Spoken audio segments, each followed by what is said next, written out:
a gente fazer um processo de mudança. Já é difícil eu falar, não, eu quero mudar e, portanto, eu crio uma estratégia para isso, né? Agora, essa mudança não foi uma mudança com desejo de mudança, né? Exatamente. Ela veio e tomou as pessoas, angustiadas também com o que está por vir. Isso. Né? Porque a gente não sabe. É diferente eu falar, eu tenho que viver uma situação difícil, mas é naquele dia, ou essa situação complicada vai durar uma semana, 2 semanas. A gente não sabe quanto tempo vai durar. Já começa Né? daí, né? Já começa daí.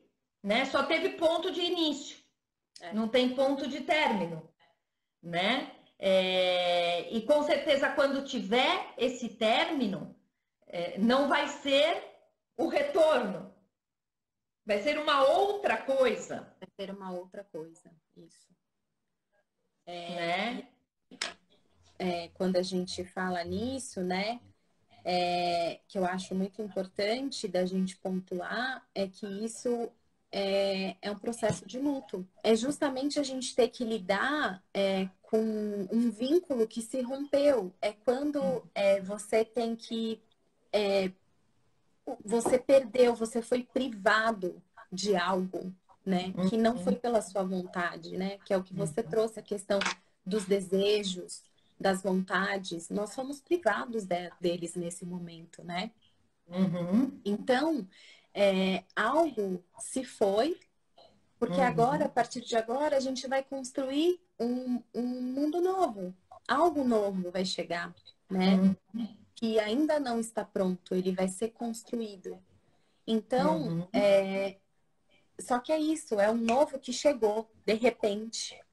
Então, nós ainda estamos elaborando o nosso processo de luto de uma vida que se foi, e tem pessoas que, né, perderam pessoas que amam, Sim. né, que perderam o emprego, que tiveram que fechar sua empresa, que vão ter que pensar em novas formas de trabalho. Tudo isso é um luto.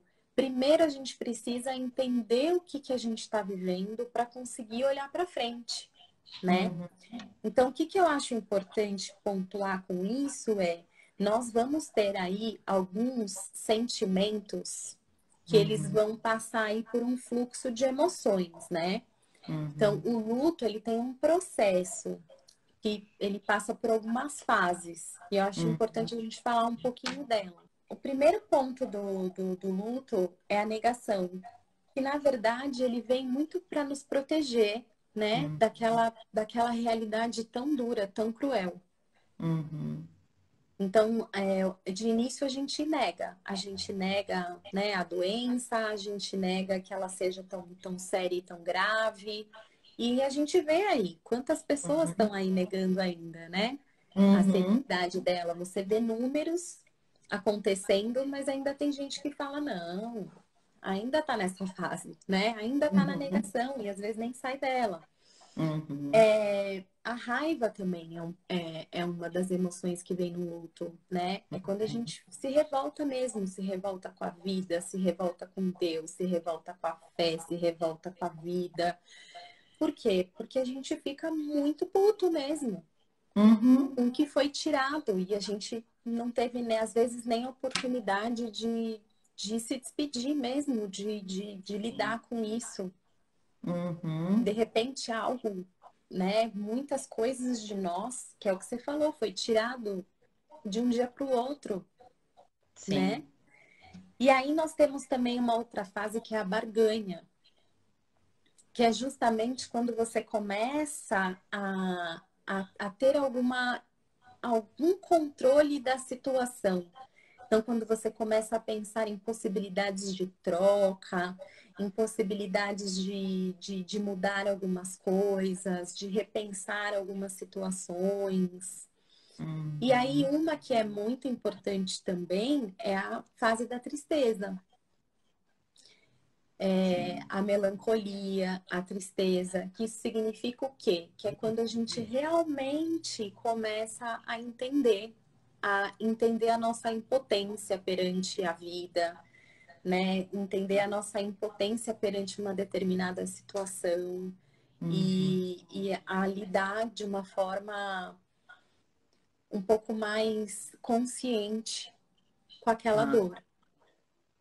E ela não é uma coisa construída, a gente flui mesmo por essas emoções, né? Então, ela não é, primeiro é a raiva, depois é a negação. Não, a gente vai... Não é linear, né? Não é linear. O que é importante a gente entender? Acolher e olhar para esses sentimentos. Se eu fico enfiando debaixo do tapete, uma hora, quando eu for levantar, vai poeira para tudo quanto é lado. Então, eu preciso olhar, acolher e entender essas emoções loucas passando por mim. Porque aí a gente consegue passar para a fase principal do luto, que é a aceitação. Sim. Que aí é a hora que eu me sinto preparado, um pouco mais preparado para olhar para esse novo, para olhar para frente, para caminhar com toda a minha dor, para caminhar com todas as minhas perdas. Mas é a hora que eu começo a juntar os meus caquinhos e seguir em frente.